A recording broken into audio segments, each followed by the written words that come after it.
Muy buenos días, mi nombre es Mauricio Quinteros, docente de la Cátedra de Anatomía Normal de la Facultad de Ciencias Médicas de la Universidad Nacional de Córdoba. A continuación veremos una clase virtual sobre cintura escapular. A modo de introducción podemos decir que la cintura escapular une el miembro superior con el tronco y va a permitir el correcto balance y movilización del miembro superior. Su estructura osteoarticular, ligamentaria y muscular van a generar un complejo sistema biomecánico. Es la articulación con mayor rango de movilidad corporal. Describiremos en orden cronológico los componentes óseos, articulares, musculares, vasculonerviosos, su importancia clínica y el estudio de este segmento imagenológico, siempre resaltando en cada uno de los temas la importancia clínica de esta articulación. Primeramente vamos a empezar con el estudio de la osteología. Este segmento está formado por la clavícula, la escápula o el omóplato y el húmero, lo que sería la región proximal del húmero. En cuanto a la clavícula, sabemos que es un hueso largo que va desde el esternón a la escápula, tiene una forma de S itálica. Acá podemos ver en la imagen que presenta dos caras, dos bordes y dos extremidades. Acá podemos ver una clavícula izquierda de la vista superior y una vista inferior, la configuración de las dos caras, superior e inferior, los dos bordes, anterior y posterior, y las dos extremidades, una medial o external, que es más delgada, y una lateral o acromial, que es más voluminosa. Acá podemos ver los accidentes que presentan las distintas caras, tanto a nivel superior como a nivel inferior, que son básicamente las impresiones de los distintos componentes musculares y ligamentarios que se van a anclar en ellos. Hay que tener en cuenta que la clavícula es el primer hueso que se osifica a partir de la quinta semana de gestación y además es el único hueso largo que se forma por osificación membranosa, presentando dos núcleos cuyo fallo, que suele ser no tan infrecuente, origina lo que se conoce como la pseudoartrosis congénita de clavícula. ¿Sí? Que hay que hacer muchas veces el diagnóstico diferencial con una fractura traumática en el parto, aunque las imágenes radiológicas nos puede dar clarificar el diagnóstico. Sí tenemos que tener en cuenta que es una estructura que tiene una estrecha relación con el componente vascular. Vemos en el tercio medio de la clavícula la relación con la arteria subclavia, ¿sí? Esta es una referencia muy importante que hay que tener en cuenta. Ya lo vamos a ver más detalladamente a continuación, pero para ir teniendo en consideración. Continuamos con la escápula. Vemos la escápula es un hueso plano, triangular, que está ubicado a nivel postero superior en el tórax. También presenta una configuración con dos caras, una anterior o costal, una posterior o dorsal, tres bordes. Acá vemos que hay un borde que es medial o espinal, un borde lateral o axilar y un borde superior. Y a la vez también presenta tres ángulos: superior, lateral e inferior.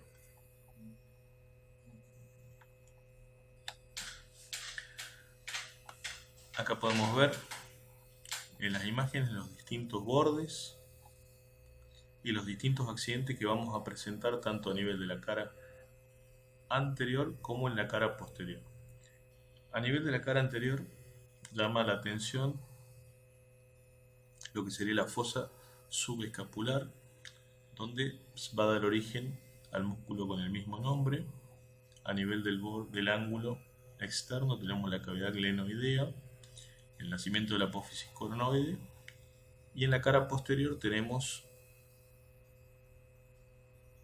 la espina de la escápula que se va a continuar con el acromión.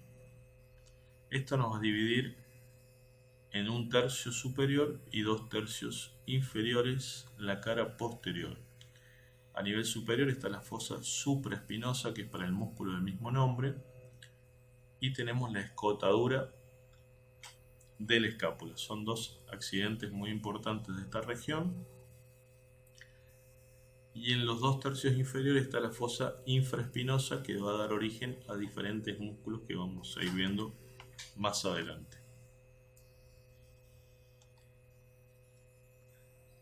Acá podemos ver una imagen más detallada de la cavidad glenoidea con tubérculos supra e infraglenoideo. Vemos cómo se extiende el acromión desde atrás en forma de L hacia adelante y arriba.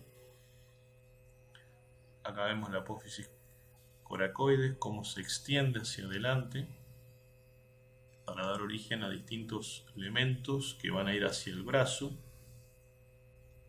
Y acá vemos a nivel anterior la fosa subescapular y a nivel posterior la fosa infraespinosa.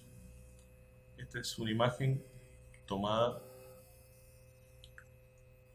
desde arriba, donde podemos ver la fosa supraespinosa, la espina, el acromión, la cavidad glenoidea, la apófisis coracoide,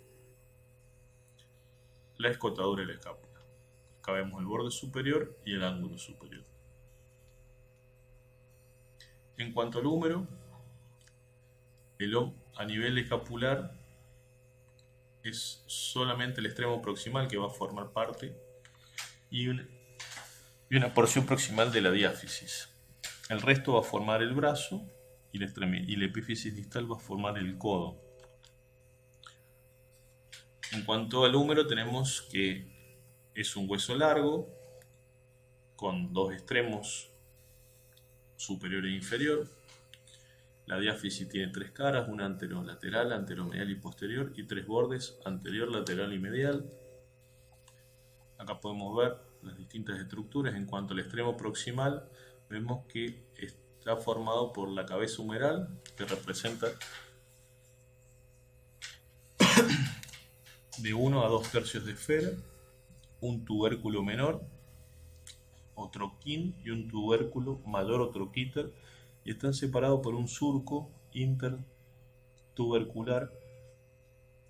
Este surco va a estar ocupado por la porción larga del bíceps. Acá podemos ver la cabeza humeral, troquíter o tubérculo mayor, el cuello anatómico, que va a separar las las porciones tuberositarias de la cabeza del húmero, y el cuello quirúrgico, que lo separa la epífisis de la diáfisis. Acá vemos un corte a nivel diafisario. Acá mostramos a nivel de la línea cómo tiene esta superficie triangular con las caras anterolateral, anteromedial y posterior, y los bordes anterior, medial y lateral.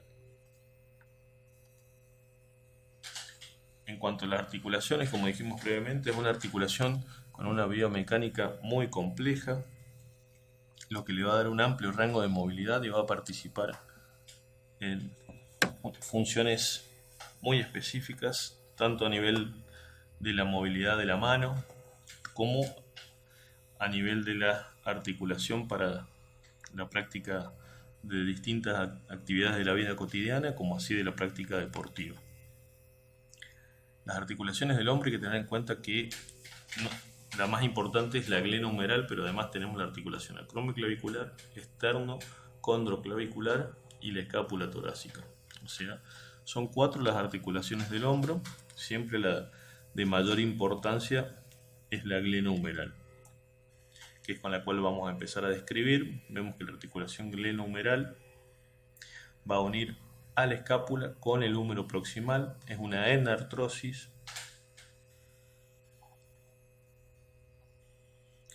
Vemos que está formado por la cavidad glenoidea de la escápula, que contiene un rodete fibrocartilaginoso. Acá podemos verlo, como la cavidad se amplía con este rodete, que también se lo llama labrum glenoideo, y por el otro extremo tenemos la superficie articular humeral, que está formado por la cabeza humeral, que es un tercio o un medio de esfera. También debemos recordar que la diáfisis con la cabeza, que es la epífisis, tiene una angulación aproximada de 135 grados. Y también debemos recordar que esta angulación está en retroversión, o sea, si tomamos el eje coronal de la articulación, vemos que la cabeza del húmero está mirando un poco hacia atrás. Acá podemos ver la tuberosidad mayor, la tuberosidad menor no se logra ver porque está cubierto por las inserciones ligamentarias, pero vemos que entre ambas tuberosidades está el ligamento transverso de Brody, que hace de puente en la corredera bicipital, o canal bicipital también llamado. Acá podemos ver en este corte cómo transcurre la porción larga del bíceps desde supratuberositario, supraglenoideo, transcurre, hace como puente en toda la articulación y desciende por el canal bicipital. Acá podemos ver una imagen de la ósea y de partes blandas de la cavidad glenoidea, como a nivel supraglenoideo tenemos la inserción de la porción larga del bíceps, que hace, digamos, parte de inserción a nivel del labrum, que era el rodete glenoideo, que eso, digamos, va a tener muchas significaciones e implicancias clínicas en cuanto a lesiones deportivas, sobre todo en algunas actividades, por ejemplo básquet, tenis, algunas actividades que realicen muchos movimientos repetitivos, pueden haber lesiones importantes por esta estrecha relación entre la porción larga del bíceps y el labrum glenoideo. Podemos ver abajo el nacimiento del tríceps a nivel de la infraglenoideo.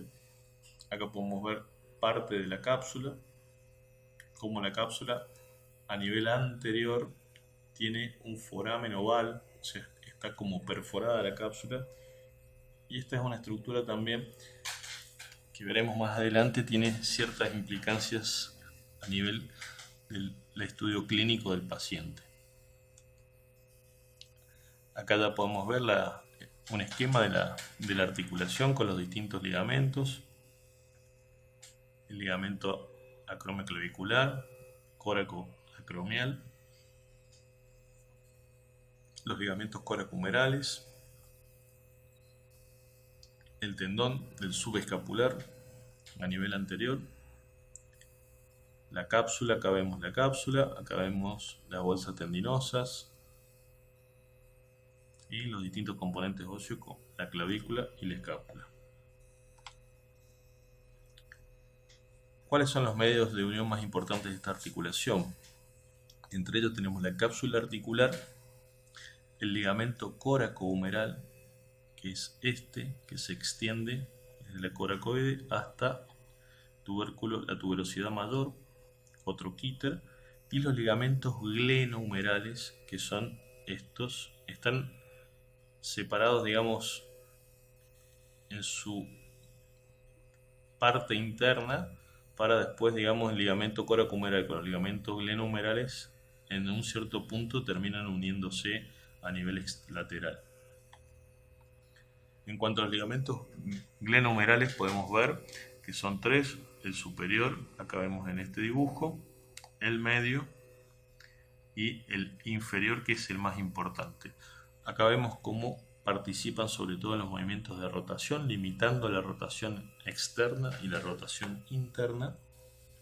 Y como vimos previamente, ese agujero capsular, que va a quedar también conformado por parte de los ligamentos glenohumerales superior y medio, recibe el nombre de foramen oval de Weinbrecht, que es un punto de debilidad de la cápsula que en el ser vivo está obliterado por el tendón del subescapular. En cuanto a la articulación acromioclavicular, podemos ver que los medios de unión está formado por la cápsula y está reforzado por dos ligamentos que son los acromioclaviculares superior e inferior. Lo más importante son los ligamentos coracoclaviculares trapezoides y conoides. Acá podemos verlos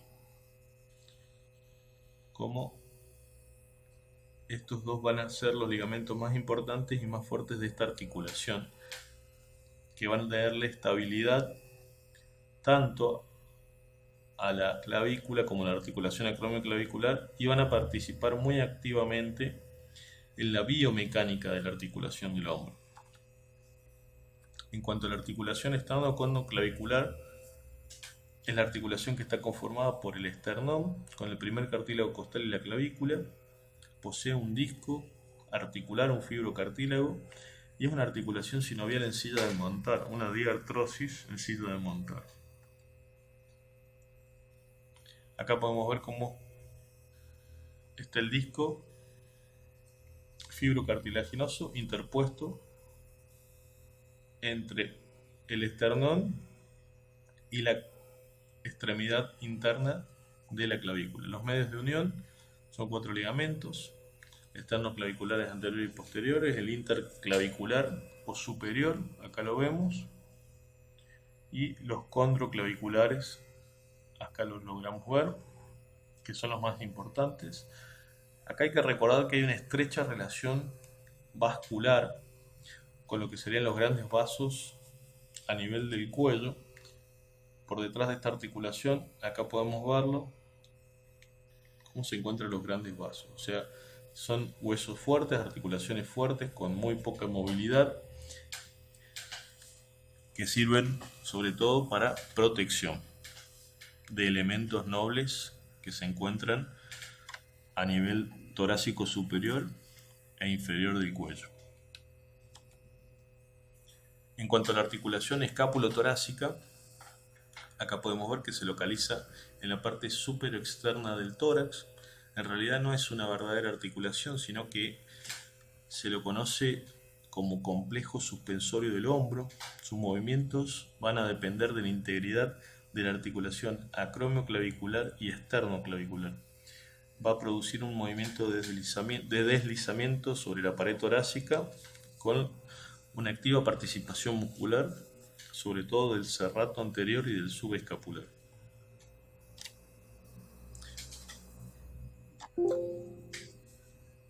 Bueno, en cuanto a los músculos del hombro, tenemos que tener en cuenta que los distintos autores los van a clasificar de diferentes formas, pero hay que recordar que muchos de estos músculos van a participar tanto a nivel dorsal como pectoral en su unión al miembro superior.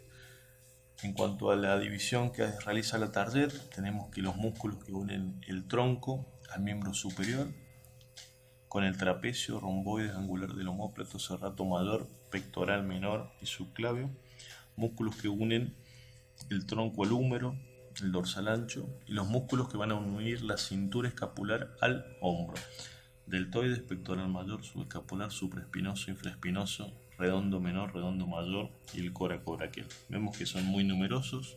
Por supuesto que algunos de estos músculos son estudiados en otras regiones, como vemos en la región dorsal o en la región pectoral. Algunos forman parte no solamente a nivel estructural del hombro, sino que tienen mucha relevancia a nivel de la cavidad axilar, etc. Iremos viendo desde el punto de vista de la articulación y de la cintura escapular cuáles son los más importantes a nivel del hombro. Tenemos el trapecio, que es un músculo superficial, triangular, es cérvico dorsal y se extiende desde el occipital hasta D12. Acá vemos que hace relieve subcutáneo a nivel del hombro, continuándose a nivel superficial. Encontramos al deltoides, acá vemos a nivel anterior cómo se extiende el trapecio. Es importante recordar que tiene 3 fascículos, uno superior, medio e inferior. En cuanto a las inserciones laterales, acá podemos ver en el esquema cómo se extiende desde el occipital, se ancla en parte de la escápula, el acromión.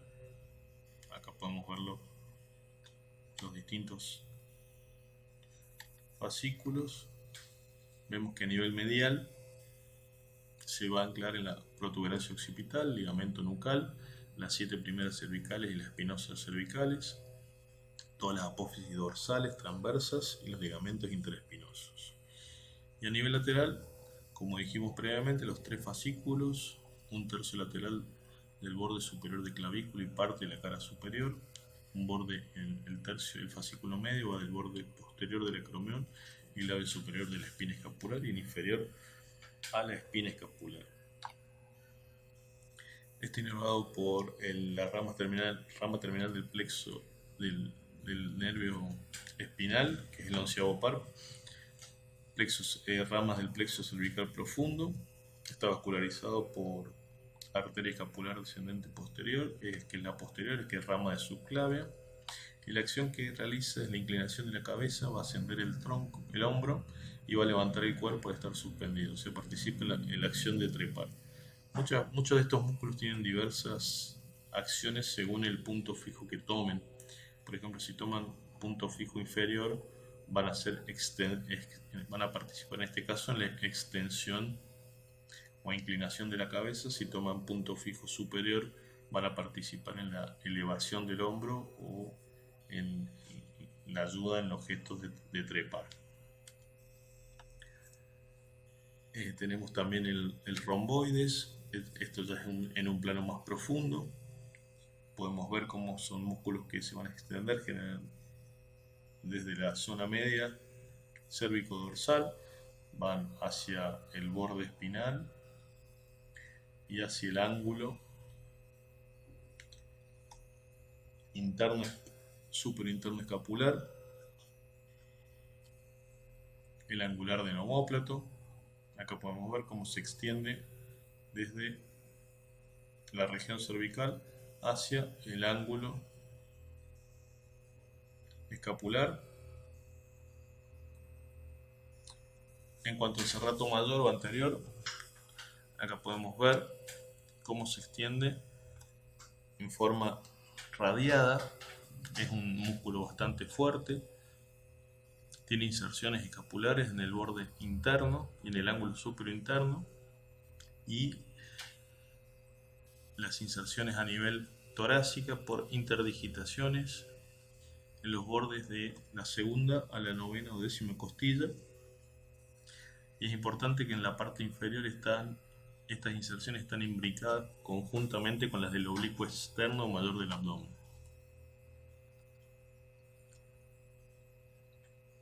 La inervación está dada por el nervio del serrato mayor, el torácico largo de Bell, que se origina en la quinta y sexta raíz del plexo braquial, las vascularizaciones por la arteria escapular inferior, mamaria interna e intercostales, y la acción es un accesorio en la inspiración. Además produce abducción del húmero cuando está fija escapular. El pectoral menor, este es un músculo que tiene bastante importancia por su estrecha relación con el componente vascular. Acá podemos ver que se va a extender a nivel costal desde la cara lateral y superior de la tercera, cuarta y quinta costilla hasta la apófisis coracoides. Y lo importante, como decía, es que forma pared anterior de la axila. Su borde superior va a limitar el espacio clavipectoral que está ocupado por la fascia clavipectoral, por donde pasa la vena cefálica y la arteria tóraco-acromial. La fascia clavipectoral se desdobla y lo contiene. Acá podemos ver en este dibujo cómo el pectoral, la estrecha relación con los vasos subclavios y con las ramas del plexo braquial. Está inervado por nervio pectoral menor, que es rama del tronco anteromedial del plexo braquial. Llega directamente o con una anastomosis con el nervio del pectoral mayor, lo que se conoce como el asa de los pectorales. La vascularización está dada por la arteria tóraco-acromial. y la acción que tiene participa como un músculo en la inspiración, accesorio de inspirador, y además participa en el descenso de la escápula. En cuanto al músculo subclavio, es un músculo que tiene, digamos, es bastante rudimentario, bastante pequeño, por lo cual la importancia a nivel clínico es menor, pero sí, digamos, la estrecha relación de todo este segmento con las estructuras vasculonerviosas y con los troncos secundarios del plexo braquial. Acá podemos ver dónde se encuentra, acá está más clara el dibujo, cómo se extiende a nivel subclavio. Esto va a ayudar en la protección sobre todo de los vasos subclavios. Bien, pasamos a un músculo más importante desde el punto de vista sobre todo de la función, que es el dorsal ancho. Es un músculo posterior e inferior del tronco, es triangular con un vértice a nivel braquial, tiene inserciones mediales, tiene inserciones humerales. Lo que sí es muy característico, aunque no único de este músculo, es que presenta en su trayecto, antes de su inserción humeral, esta torsión sobre su eje, en el cual las fibras que son en principio inferiores pasan a ser superiores y las fibras que son superiores pasan a ser inferiores. Como ven, se va a insertar en el labio interno de la corredera bicipital, aunque puede presentar algunas expansiones aponeuróticas que van a ir hasta el troquín. Acá podemos ver otro esquema, es un músculo amplio que ocupa una gran porción de la región dorsal, es fuerte, un fuerte aductor, vemos cómo se produce la torsión en su recorrido, y también es importante considerar en su parte inferior que va a conformar el trígono lumbar o triángulo de Louis Petit, con el borde posterior del oblicuo externo y con el borde superior de la cresta ilíaca. En esta región, como podemos ver, y en la axila contribuye a formar la pared posterior y colabora en la formación del triángulo húmero-tricipital conjuntamente con el redondo mayor. Está inervado por troncos secundarios posteriores, C7 y C8, el nervio dorsal ancho y el nervio tóraco dorsal. Está vascularizado por ramas intercostales y del subescapular, y la acción es un potente aductor del brazo, rotador medial del húmero, y colabora en la acción de trepar o levantar el tronco. Seguimos con el músculo deltoides. Es un músculo superficial que hace relieve en todo lo que es la cara superior y externa del hombro. Tiene forma de semicono, hueco, rodea la articulación del hombro, une la cintura escapular a la diáfisis humeral. Tiene inserciones superiores e inferiores. Acá podemos ver que a nivel superior, tercio lateral del borde anterior superior clavícula, acromión, borde posterior de la espina escapular, con los fascículos que son tres, el espinal, el acromial y el espinoso. Y a nivel inferior se condensa y forma un tendón único en forma de V que se conoce como V deltoidea y que va a la cara lateral del húmero. Acá podemos ver que es un músculo superficial del hombro, y a nivel anterior forma lo que se conoce como surco deltopectoral con el pectoral mayor, por el que transcurre la vena cefálica y la rama de la tóraco-acromial, además de ramos nerviosos y supraclaviculares del plexo braquial. Está inervado por el nervio circunflejo axilar, que es un ramo del tronco secundario posterior del plexo braquial, que va a llegar a inervarlo luego de atravesar por el cuadrilátero del Po. Está vascularizado en sus distintos segmentos por la arteria humeral posterior, la circunfleja anterior, y también por ramas que se anastomosan a nivel de las deltoideas. Es un aductor del brazo. Bien, pasamos al pectoral mayor. Acá podemos ver que el pectoral mayor Es un músculo ancho, triangular, fuerte, que une la cara anterior del tórax al húmero. Tiene inserciones tanto a nivel torácico como a nivel humeral. A nivel torácico está la inserción tanto lo que sería interna en las primeras 7 costillas y en parte interna de los 2/3 internos de la clavícula, y a nivel humeral se inserta en el labio externo de la corredera bicipital por un tendón con 2 lengüetas. La cara anterior superficial, la cara interna forma parte de la pared axilar anterior. Cerca de su inserción humeral cruza el eje nervioso, esto es muy importante, y el borde superior forma parte del surco delto pectoral. Acá podemos ver otro dibujo, como también hay cierta rotación de las fibras superiores. La inervación está dada por el nervio pectoral mayor, que rama el plexo del tronco secundario anterior externo del plexo braquial, y el nervio pectoral menor puede anastomosarse con el mayor, formando lo que se conoce como el asa de los pectorales. Está vascularizado por ramas acromiotorácicas del axilar y de las intercostales. Es un fuerte abductor del brazo y rotador medial. Participa también en la acción de trepar. Bien, pasamos ya a los músculos del plano más profundo. En este caso vamos a ver ya el subescapular. Acá podemos ver que es un músculo ancho, grueso, triangular, que va a unir la escápula al húmero. Tiene inserciones escapulares y humerales.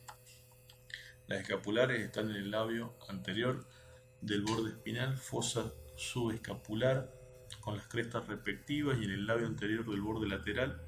Se adhiere íntimamente por su cara posterior a la cápsula articular que comunica por el foramen oval de Weinreich. Como lo vimos previamente, este músculo participa en la obturación del foramen oval y de esta forma da una cierta estabilidad a la cápsula articular, porque también, como vimos previamente, esa es una zona de debilidad de la cápsula. A nivel humeral se inserta en el troquín y algunas fibras del cuello quirúrgico. Parte de la pared axilar posterior está inervado por ramas del plexo braquial. La vascularización la da la mamaria externa, la subescapular y las intercostales, y es un aductor y rotador medial del húmero. En cuanto al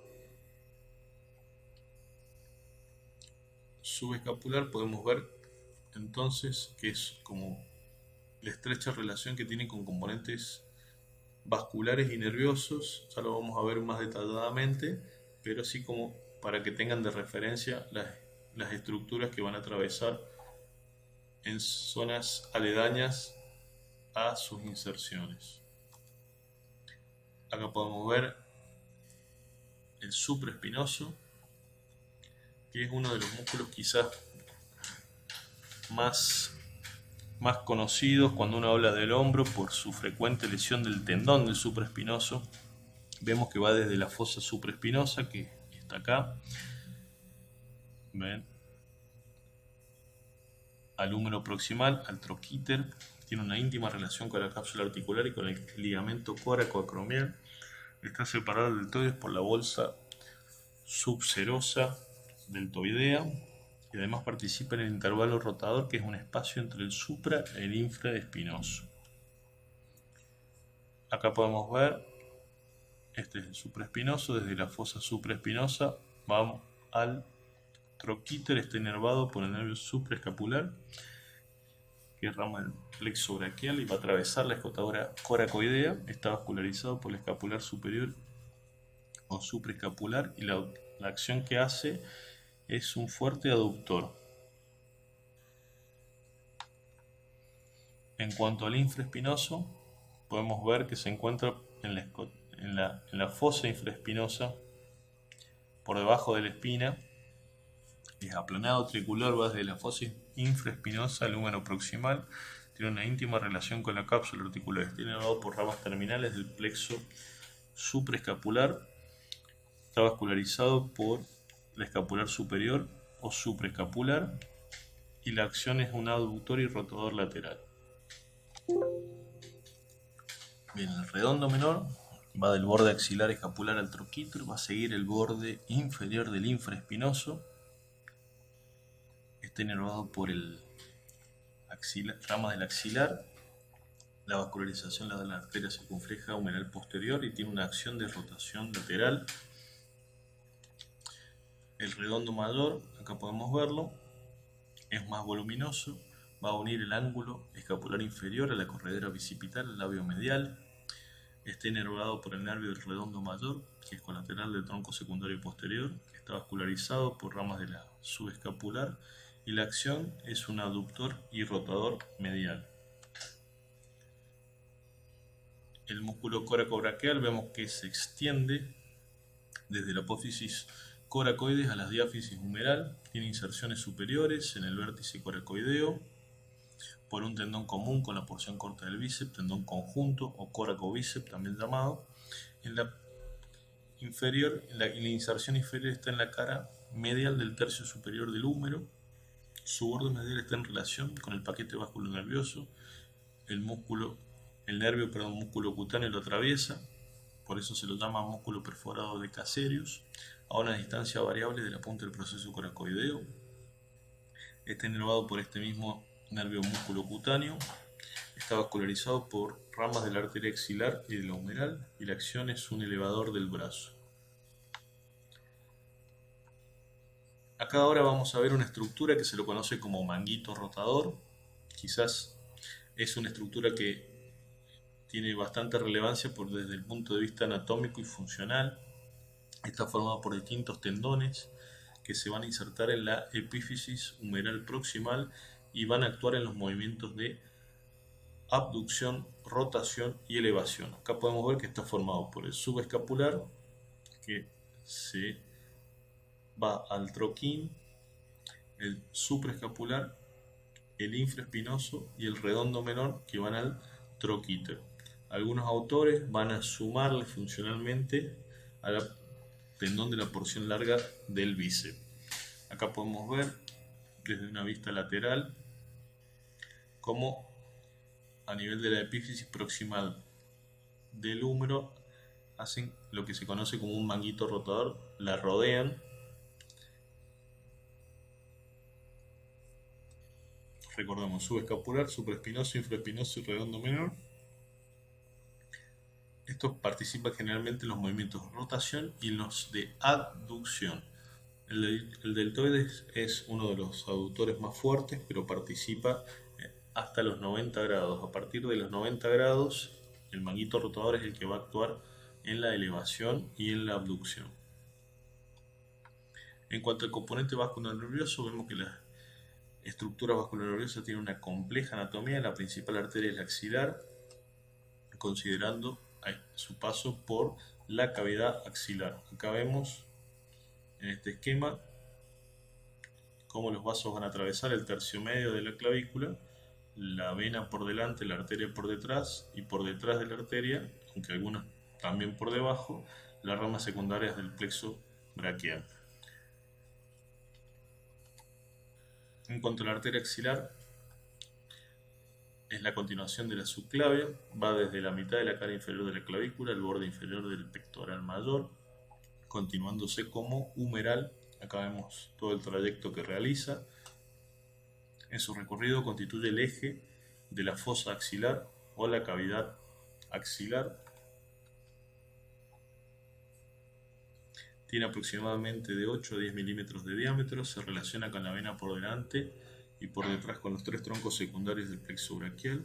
Constituye el eje vasculonervioso con la vena axilar y con los troncos secundarios del plexo braquial. Y recordemos que el músculo pectoral menor va a dividir a la arteria en sus tres porciones: supra, retro e infrapectoral.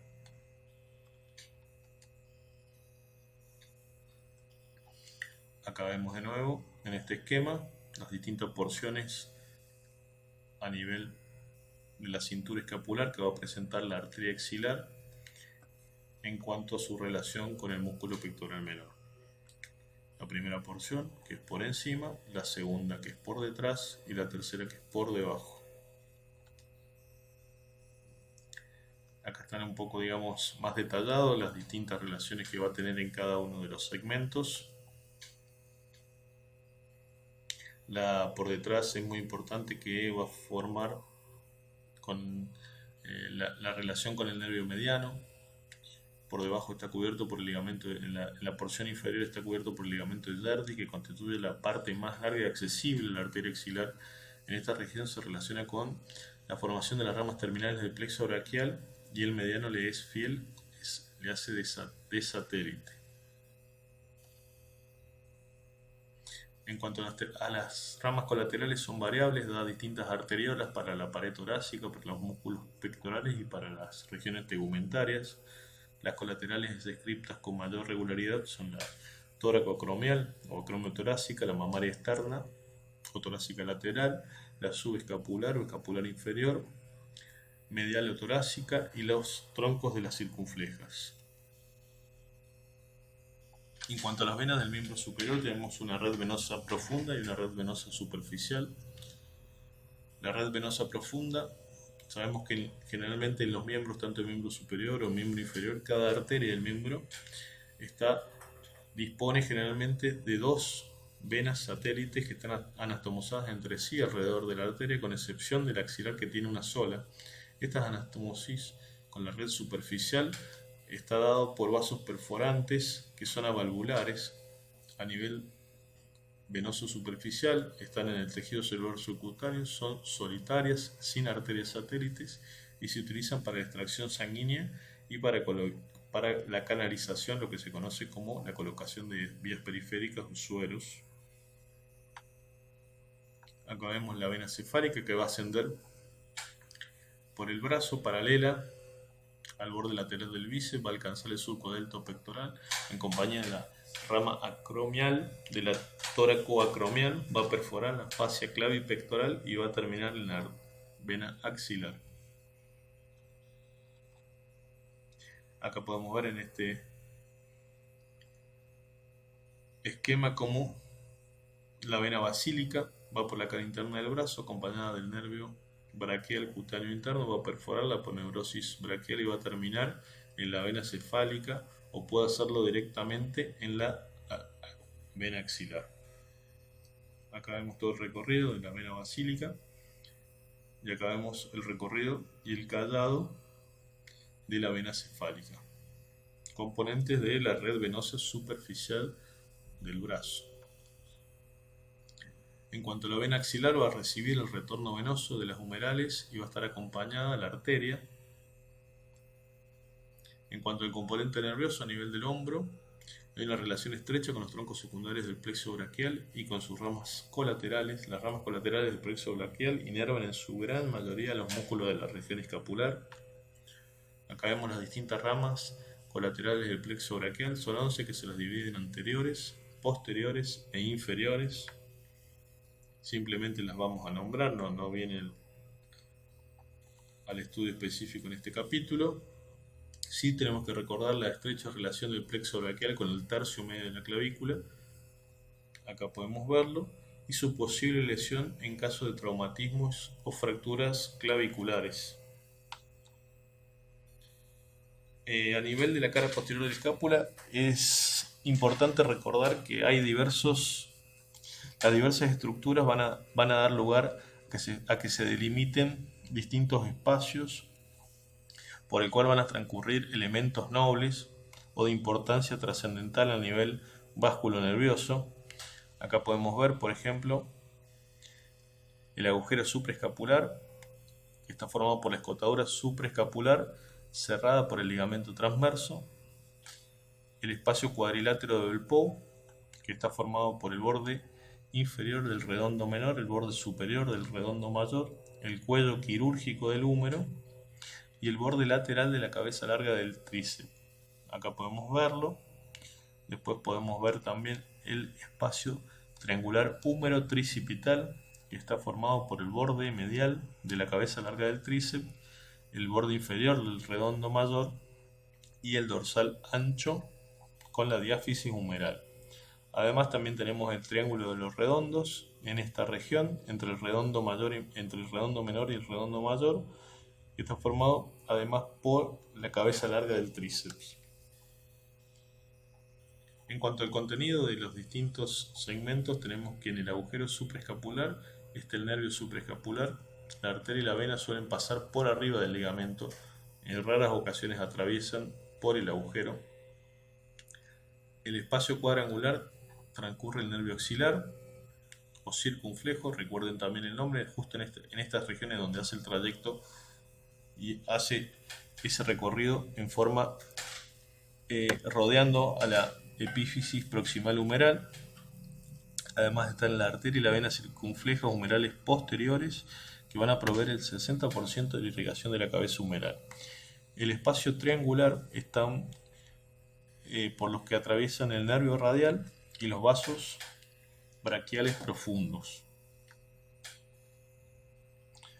Bueno, en cuanto a la axila, recordemos que en esta estructura en esta región, la cintura escapular, es el componente vasculonervioso es muy importante y tenemos que tenerlo siempre en consideración en cuanto a las relaciones que van a presentar los distintos componentes óseo, articulares y musculares. Vemos que es una zona de transición entre el cuello y el brazo, es la puerta de entrada al miembro superior, es un espacio irregular con 4 caras, una entrada y una base, está delimitada por estructuras musculares y óseas y por ello van a transcurrir los elementos vasculonerviosos del miembro superior.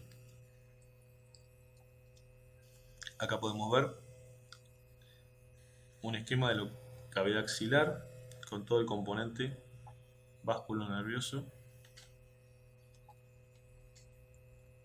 Otro esquema en donde podemos ver las distintas paredes. Un esquema de cómo va la vaina de los vasos. En cuanto a la anatomía de superficie, como fuimos viendo previamente, vemos que los distintos estructuras musculares que son de gran tamaño, sobre todo los músculos superficiales, van a hacer relieve a nivel cutáneo. Tenemos el trapecio, tenemos el deltoides, tenemos los pectorales, tenemos el bíceps a nivel anterior, a nivel posterior podemos ver el dorsal ancho, parte del subescapular, parte del trapecio. Son todas estructuras que van a ayudar, que podemos lograr explorarlas desde el punto de vista, digamos, exploración física. La importancia clínica del hombro es que es una articulación que presenta frecuentes alteraciones que van a motivar su consulta, desde patologías traumáticas, como pueden ser luxaciones o fracturas, hasta patologías degenerativas, tendinopatías del manguito rotador, artrosis.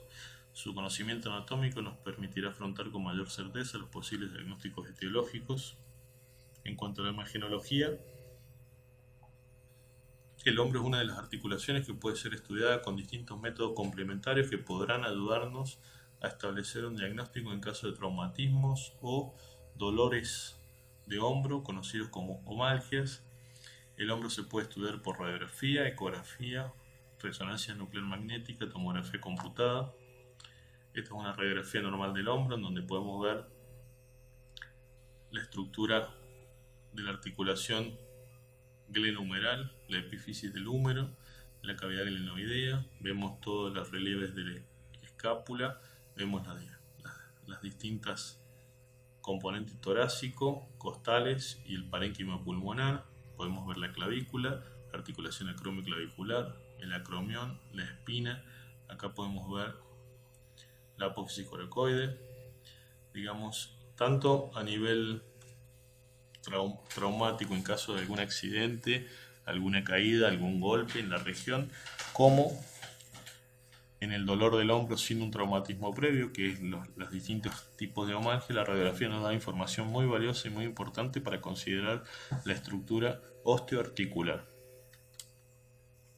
Acá ya podemos ver un estudio que se conoce como resonancia nuclear magnética, en donde nos da la posibilidad de realizar distintos cortes en distintos planos, ya sean plano axial, en plano coronal, y nos va a servir para el estudio sobre todo de los componentes articulares, cartílago articular y muscular. Nos va a decir cómo se presenten, cómo se encuentran las estructuras musculares y tendinosas que son muy frecuentes su afectación a nivel de esta articulación. Muchas gracias.